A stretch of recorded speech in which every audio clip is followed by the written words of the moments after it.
আরও একটা interesting match, আরও একবার ক্রিকেটকে ধ্বংস করার জন্য যথেষ্ট ছিল এই ম্যাচটা। বন্ধুরা, একটা সময় আইপিএল বা টি-20 ক্রিকেটে 150 রান বা 160 রান, খুব বেশি হলে 180 রান এনাফ ছিল। মানে একটা টিম 160 রান করেও কিন্তু চিন্তা ভাবনা করতো যে তারা মোটামুটি ভালো রান করেছে, দ্বিতীয় ইনিংসে তারা এই রানটা ডিফেন্ড করতে পারবে। কিন্তু এখন আইপিএলে কি হচ্ছে, 262 রানও টিকতে পারছে না।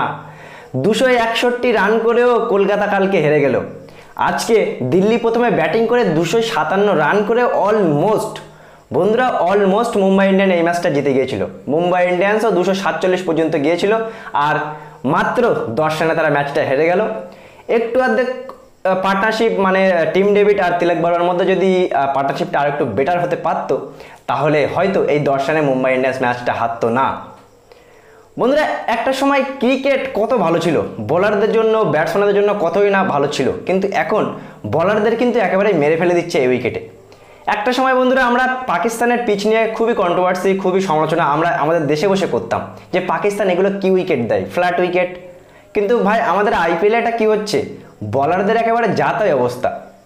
বন্ধুরা, কালকে 523 রান হলো, আর আজকে 504 রান।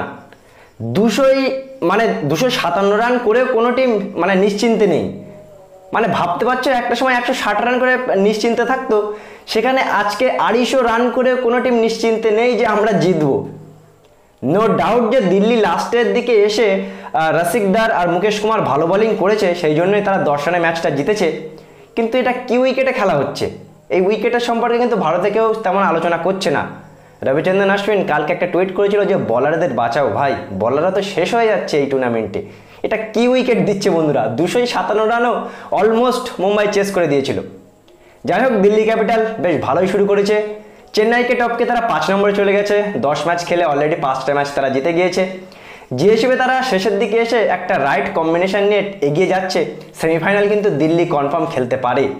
চেন্নাইকে টপকে হয়তো দিল্লি ক্যাপিটাল যে হিসেবে তারা টিম বন্ডিং বা যে হিসেবে তারা ক্রিকেটটা খেলছে, বিশেষ করে যেখান থেকে অস্ট্রেলিয়ার জ্যাক ফ্রেজার অসাধারণ ব্যাটিং বন্ধুরা, ব্যাক টু ব্যাক দুটো ম্যাচে 15 বলে 50 করলো আজকে। মানে ভাবতে পারছো যে ওই প্লেয়ারটা, একটা 22 বছরের প্লেয়ার, পুরো টিমের মাহলটা চেঞ্জ করে দিয়েছে দিল্লির। যেখান থেকে সে এসে সেখান থেকে দিল্লি ম্যাচ জেতা আরম্ভ করে দিয়েছে। ওদিকে মুম্বাই ইন্ডিয়ান্সের কথা বললে বন্ধুরা, আর মাত্র 5টা ম্যাচ মুম্বাই ইন্ডিয়ান্সের বাকি। সেই 5টাই ম্যাচ তাদেরকে জিততে হবে, না হলে সেমিফাইনাল তারা খেলতে পারবে না। অলমোস্ট এক পা তারা বাইরে দিয়ে রেখে দিয়েছে, মানে তাদের অলমোস্ট একটা পা এই টুর্নামেন্টের বাইরে আর একটা পা আছে। 5টা ম্যাচ পরপর জেতা টাফ হবে, তার মধ্যে কলকাতার সাথে 2টো ম্যাচ আছে। আর দিল্লি ক্যাপিটাল যে হিসেবে তারা খেলছে, আগে চলে যেতেই পারে। বন্ধুরা, ম্যাচ দেখে তোমাদের ভালো লাগছে, কিন্তু তোমরা একবার নিজের কাছে প্রশ্ন করো যে কি উইকেটে খেলা হচ্ছে। লাস্ট 3 ম্যাচে 100টা 6 হয়ে গেছে বন্ধুরা। কল্পনা করতে পারছো বোলাররা কিভাবে তারা মানে উপরওয়ালাকে ডাকছে যে আমাদের বাঁচাও। 250 রান বন্ধুরা, মানে ডিফেন্ড করা মুশকিল হয়ে যাচ্ছে। কালকে কলকাতা 261 রান ডিফেন্ড করতে পারলো না। কেউ কখনো কল্পনা করে যে আমার টিম 200 বা 250 রান করেও আমরা ম্যাচ জিততে পারবো না? যাই হোক, দিল্লি ভালো খেলেছে, দিল্লি এগিয়ে যাচ্ছে। দিল্লি এমন করে খেলতে থাকলে চেন্নাইকে টপকে কিন্তু সেমিফাইনাল খেলতে পারে।